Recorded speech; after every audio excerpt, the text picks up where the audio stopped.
Hey guys, welcome to RV Life on a Shoestring Budget. There you go.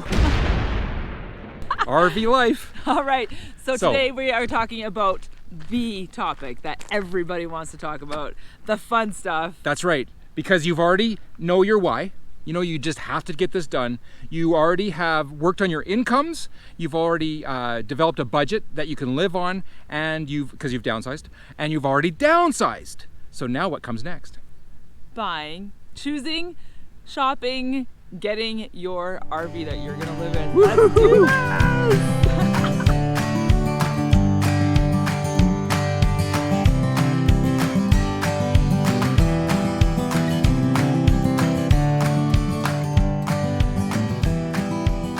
All right, so the first thing you look at when you're buying an RV is what are your needs? And I don't mean what are your wants. Been there, yes, done that. Exactly. You know, we needed a toy hauler. We wanted to take 2 motorcycles with us. We needed the big, F350, F450 truck, all that stuff. And that was blowing the budget big time. Yeah. So instead we had to figure out what we needed. Right, and don't forget that this is just the start of your RV dreams. Yes. So you are probably, especially if you're on a shoestring budget, you're not going to be able to get all of those check boxes checked off for what you want in an RV. Car. But you, yeah, there's a car coming. Let's move over this way. You know, you're probably not going to be able to get all of those things, all of the bells and whistles. But we're going to talk today about what do you actually really need for RV life. See, you need shelter. You need beds. Yep. You need a cook stove. You need a fridge. A bathroom. A bathroom. A generator. Probably a generator if you're going to do any boondocking, which you and should, saving money. Because that saves money. Yep. Yes. What else do you need? You need it to be not leaking. Yeah. So there's some quality issues that are vital because you're living in this. Yes. One thing you don't need is to be picky about your layout. I know a lot of YouTube videos will talk about, you know, layout. This model is better than that model, or you know, the bunks here versus the bunks over there, or stainless steel. Yeah, exactly. So I think when you're doing this on a shoestring budget, you have to kind of just chuck layout out the window. It's not going to be important. You got to focus back on needs. What really matters. Yeah. All right, let's go find some shade. It's pretty hot in here. Okay. Out here. It's hot in here. It's hot in our studio.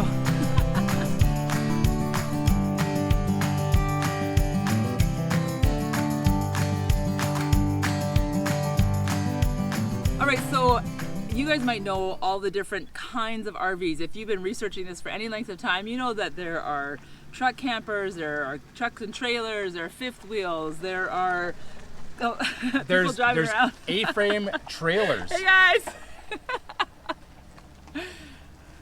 Camp hosts. Yeah, friends. Yeah. Alrighty, so yeah, there's lots of different kinds of rigs that you can get, but we actually have a very specific preference for full-time RV life on a shoestring budget. Especially when you are like, okay, I need a whole bunch for this much money. And so what we found is we were not going to get the big fancy dually truck and spend all of our money on a big truck, or less money but get one that's older and already has so many miles on it.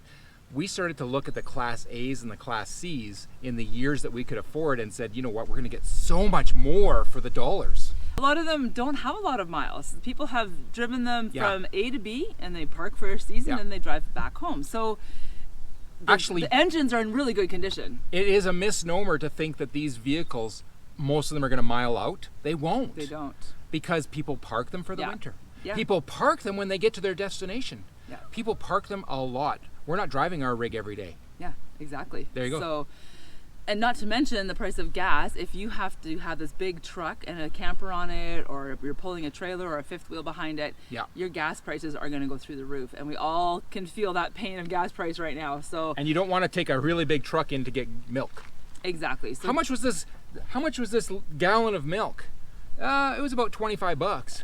So I guess what we're saying is if you can get your engine, your motor, your driving part, and your house part connected into one unit, you're definitely going to save money that way in the long run for sure.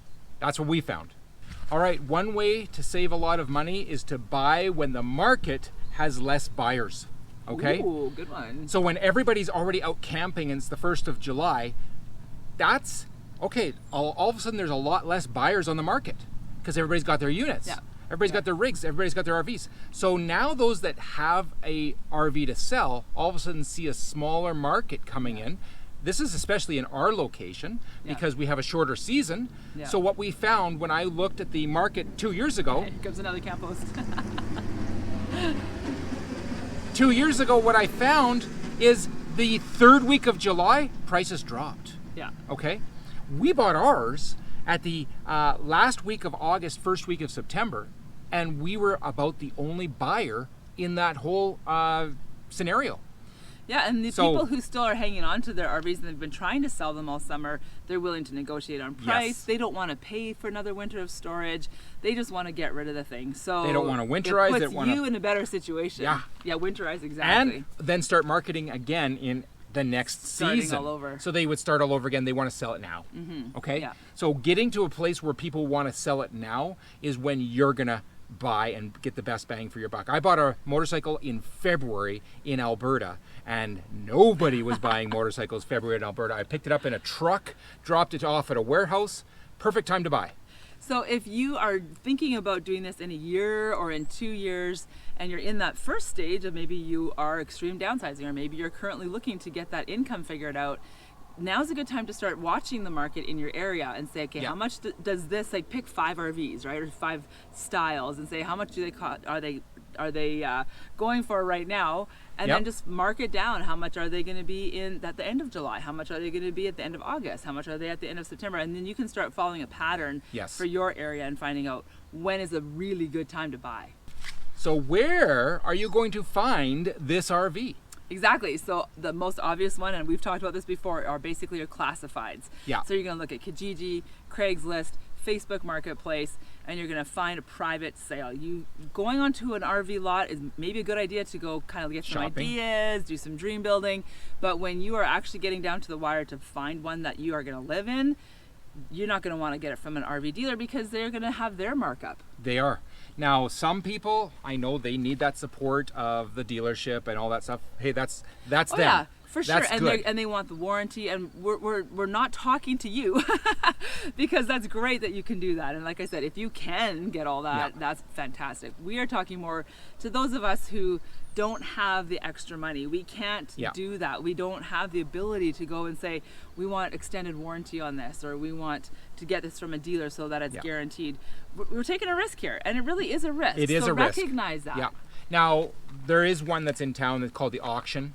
You could buy it, but you have to be prepared to replace things, to fix things, and to renovate things that are broken or compromised. Yes, so we did a video about shopping at an auction for an RV. You guys can check that out. We'll put the link up here and in the description below. Yeah. So check that out for if you're interested in looking at RV auctions. It is buyer beware for sure. Caveat emptor. So be careful. And if you are going to an auction, make sure you can go inspect the RVs before the auction, so you can actually dig around and find out what you're looking for. And that being said, take a friend with you.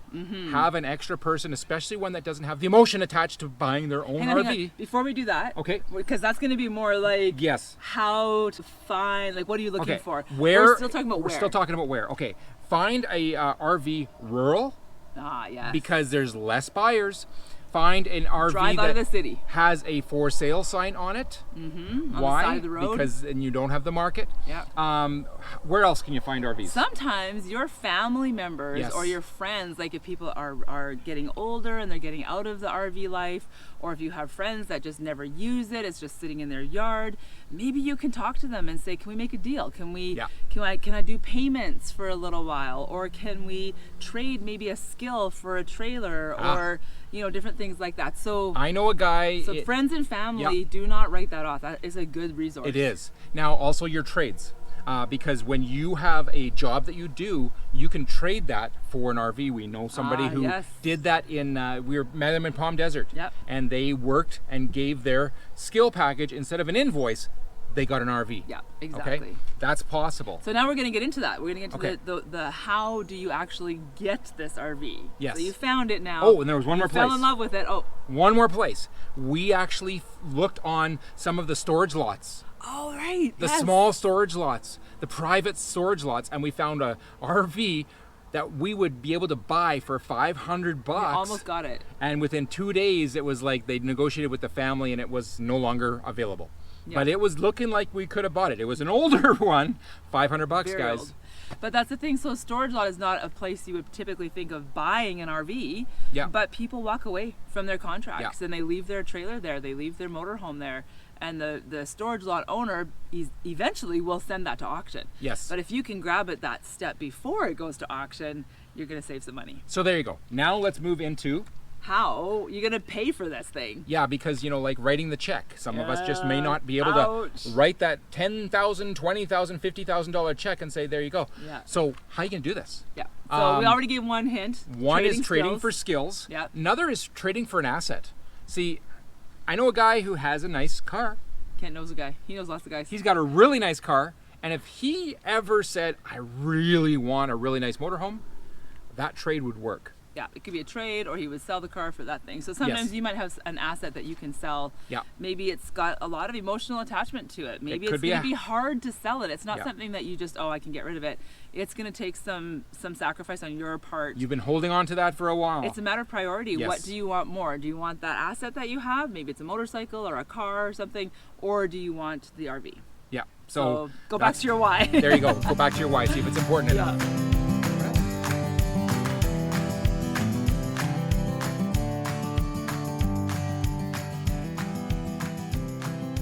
Okay, when you're actually on the lot, or you are like on the auction lot, or you're at someone's location and you're looking at an RV, what are you actually looking for? Yes. Because you don't want to get something that is going to just fall apart in the next couple of months. You don't want to get stuck with something. Exactly. So let's Yeah. go through that list real quick. We're not going to get into it really in depth. There are lots of videos out there that help you buy a used RV, and we actually have, I think we made one. Yes, we have. So you Yes. can look at that one. But what we're going to do is a quick review. So what you're going to look for is good bones. So Yeah. you want the thing to be solid. You want it to be square. You want the engine to be in good condition, good working order. Correct. The basics need to be solid. No These things got to work. no big leaks or holes in the roof or Yeah. in the walls. How do you find a leak?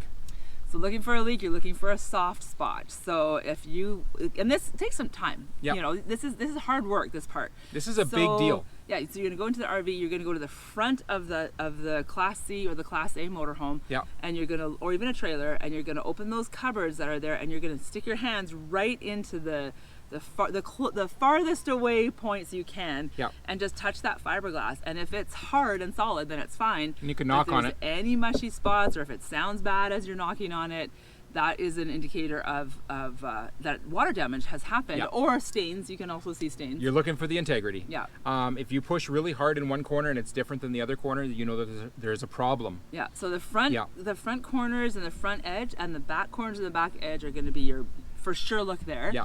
You're going to want to look underneath the kitchen sink, underneath the stove, and underneath your bathroom sink, because those are hidden spots. Yeah. And there could be leaks under there. And maybe it was just a water leak from a pipe and it's no big deal, but maybe it is a big deal. So Yes. you need to find out. And lots of these things, you'll see them. You'll find them. And if it's full of Febreze when you walk in and it's like, wow, there's a lot of air freshener, that's probably because they're hiding something. yes, beware of the Febreze. Yes, beware of that. And also, but smell is a good indicator of Yeah. something that's wrong. So if it smells moldy, if it smells, okay, if you're buying an old rig, it's gonna smell old. Yes. So don't worry about if it smells a bit old, but don't buy it if it stinks really bad or if it, smells like mold. Yeah, I know a guy that bought a trailer. He was our next door neighbor. He bought a nice trailer. As soon as it rained, it was soaked on the inside. And He he's had like, to rebuild the hey. roof. Yeah. So yeah. he had to rebuild everything. Yeah. Rip it all out. Yeah, the whole Yeah. thing, which So, he wasn't planning on Buyer doing. beware. Now, Yes. on a motorhome, if you have to replace all your tires and get your brakes done, and what was the third one? Make it roadworthy. Basically, Oh, yes. check your engine. Making it roadworthy, making sure everything works with that, that's normal. Yeah. Tires, brakes, Put that that's in your normal. budget. Plan to do that. Plan to do new tires and brakes. Yeah. Some places have rats and they get into the engine and they Eee. chew all the wires, so be looking for that kind of damage as well. Yeah. If you just see mouse poop underneath a counter somewhere, underneath a cupboard, that's pretty standard for RVs. So Yeah. just say, okay, I'll just clean it up. I'll just set mouse traps and we'll deal with the mice. If the but electrical- if there's damage, that's a Yeah. problem. And you need to actually power it all up and see everything working. Yeah, if you can. Yes. Sometimes you can't. If the electrical isn't working, or if it's partially working, or if it's frustrating, or it's weird, wait Yeah. until you get those things figured out. Also the bathroom. Be looking in the shower and touch the walls there for soft spots too. Yeah. So, and if the fixture goes like this, well, there's probably a problem. It's not, integrity is not there. Exactly. Okay, moving on.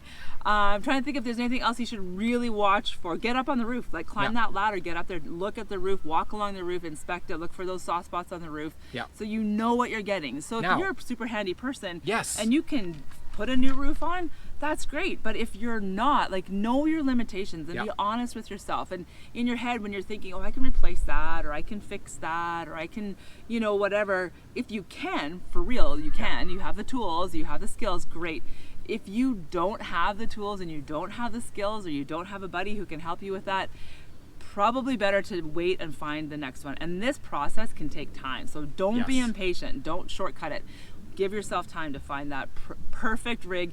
Perfect in the sense that it works for you. Yeah. Not necessarily your dream rig. Covers all the budget. Covers all the basics. Now, when you do get into that rig, don't be in a hurry to get into the next rig. Ah, yes. Or you will potentially be losing a lot on both ends. Yeah. Yeah. Okay? Exactly. And a lot of people are like, oh, we don't like it. It's too small. And it's like, well, wait a year. What would that would it kill you? Would it wait 6 months? No, we don't like a Class A. We want to get into a fifth wheel. Well, now you're changing everything. So if you're on a shoestring budget, that's not the best way to do it. If you have lots of money, go for it. Get as many rigs as you want. But if you're tight budget, you have to be careful about that. Yes. So when it comes down to the price, and you're sitting at the table, and you're sweating because you'd really like to have this RV, but you don't want to overpay for it. I want it. So basically, make sure you bring the right person with you. Yeah, don't bring me. See, we had a car that needed to be bought for one of our daughters, and we brought the wrong person with us. And we're saying, oh, you know, there's a problem with this seat. There's something really wrong with this seat. And Lisa's like, it's okay, we can cover it up. I said, oh, we can deal with the stain, or we can just put a seat cover on it. It'll be fine. And my daughter and I are looking at her, going, who brought her? Shut it. Who brought her? What?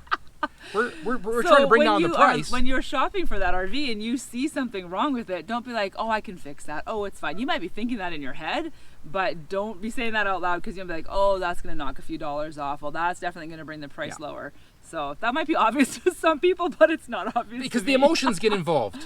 Oh, yeah, it's for like, sure. It's okay. We're looking at her with daggers. She's like, oh, what, did I say something wrong? We've digressed again. Oh, for we sure. go all over the map. I'm sorry, you guys. Getting the price down is negotiating by looking at all the things that are, you know, the features that are needing effort, needing some attention. But number two, it's how you ask, okay? You have to be able to walk away. Yeah. Because if they say it's way over my budget, fine. So use your budget as the bad guy. Yeah. Here's what you say over the phone, in an email, or in person. You know, I really like your RV. I think it would work really well for us. The only challenge is my budget only gives me this much buying power. So let's use some numbers. You know, I know you're offering $12,000 for this RV. My budget is only $9,000, like maybe $9,500 if I stretched everything. But that's the maximum I could come up with. So if that doesn't work for you, that's fine. And then you leave it there. $9,500 is as far as I can go. And don't go, okay, I'll give you 11. No. Just say the number. Be willing to walk. And then be willing to walk. Yeah. And you might actually call them back in 2 weeks and say, just saying. 9's still my number if you're still looking to sell it. My budget hasn't changed, but has your selling situation, position changed? Just checking. Mm-hmm. Thank you. Bye-bye. Mm-hmm. And move on. Find a bunch of options and then just go through the list and say, especially on the phone. You're going through your list, you've crossed off all the ones and you're going through these 9. Contact all 9 of them and say, I like the RV. It looks like it would work for us.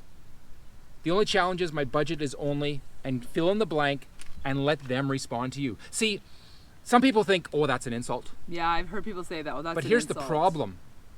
Some people are selling a piece of property, let's say, and they have not had an actual bid on that property for 3 years. And guess what? All they want is the opportunity to say, no, that doesn't work. Can we come to a better understanding? Can we work this out? All right, so remember, you guys, that this is just the beginning of your journey. This is not the be-all and end-all. So if you start small and you start cheap, but you start well, then you can move forward and keep on going with your life. And part of that really is just learning the art of contentment. Yep. So just be content wherever you are. I mean, you could be in a really old rig that maybe you don't have enough money to renovate it just yet, so it's got the vintage look, because it really is vintage. 'Cause it is. You know, make it as clean as you can. Enjoy it, because honestly, RV life, you live a lot of it outside. Like that's half true. of our life is lived outside. So just try and find that place of peace and contentment, so that you're not thinking, oh, I can't wait to get out of this thing, and what am I doing, and I hate this life. And a lot of it is just attitude. It's what's in your head. It's what am I missing out on? I'm missing out on all those commutes on a Monday, Tuesday, Wednesday, Thursday, Friday. Gratitude, be thankful. I'm missing out on parking in a parkade all day long and having lunch at the food court, and I don't want to do that anymore. So that's what you're missing out on. How badly do you miss your cubicle? Yeah. When you're waking up to a beautiful sunrise, or beside the ocean, or in the desert, or on a mountain, or beside friends, or whatever it is. So this is realizing a dream. Exactly. For a lot of people. Exactly. So it's a good idea to have a gratitude list or a contentment list. And when you start feeling cramped, or you start feeling like, oh, this isn't working because it's old and my generator stopped or whatever, just like, hey, why am I doing this? Take a breath. Go back to your why. That is so crucial, you guys. And then just start being thankful for what you do have. And start reaching out and having friends in the RV community. Absolutely. And all of these people, we put shoulder to shoulder together, and we're like, hey, you're struggling with certain things. Let's, as a community, see how to help you figure these things out. Yeah, exactly. Awesome. I think that's all we have to say on this topic. See, guys, you can do this. Yeah, you can. We're excited for you. So if you guys have more ideas, and I know you do, on what to look for when you're shopping for an RV, or good ideas of where to find a good, inexpensive but well-built RV, if you got, like, just give your tips and your hacks. We always appreciate your comments. So be creative, and that helps the whole community when you give that feedback. So we've talked to so many people, and nobody has. There's not just 3 standards out there of how they got their RV. There are lots of ways. There's way more than that. Ours, the way we got our RV was like, you can go back and see our story. Yeah. It was not normal. Very outside the box. But it worked for us. Exactly. All right, you guys, get out there. Go grab life by the tail. Go have some fun, and we will see you guys next Friday. My name is Lisa. My name is Kent. We're Living Light RV. Take care, you guys. What are you looking at? We're in a resort. This is great. We're living it. What's flying over my head? Is it going to poop on me? No. All right, you guys, take care. See you guys next Friday. Bye.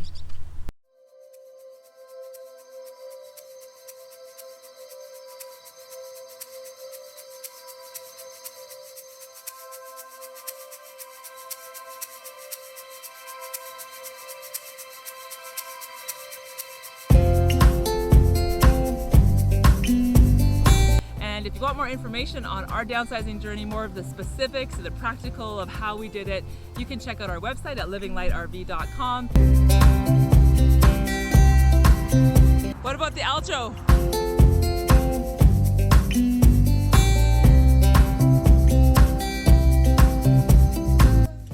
Okay, so we just walked into this Aljo and it has a funky smell.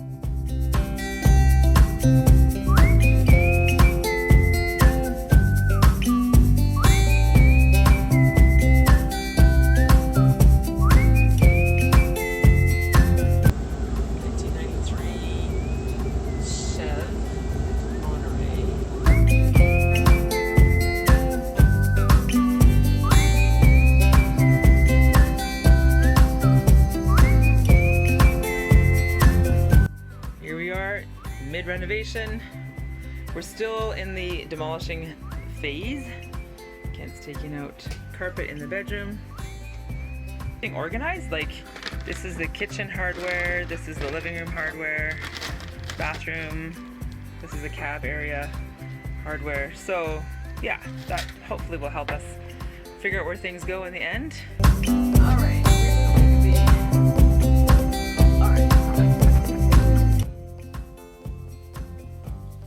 Alright, we are at day 7. We're leaving in 1 week, guys. This is so exciting! What day is it? Day 4 is done. Hey, Ken. Yeah. What are we doing? Hey, you know what? What? I'm Living Light RV. I'm Living Light RV. We did it, guys! We're in our house. on wheels. We're just heading out right now to go to our farewell party. Oh, look how pretty she is! Oh my word! Woo! This is home. This is home. This is our home. So it doesn't quite seem real yet. So it's sort of like a dream. So I guess I'm living the dream. You're a good driver, babe. And I'm a good passenger because this is definitely the way to deal with rush hour.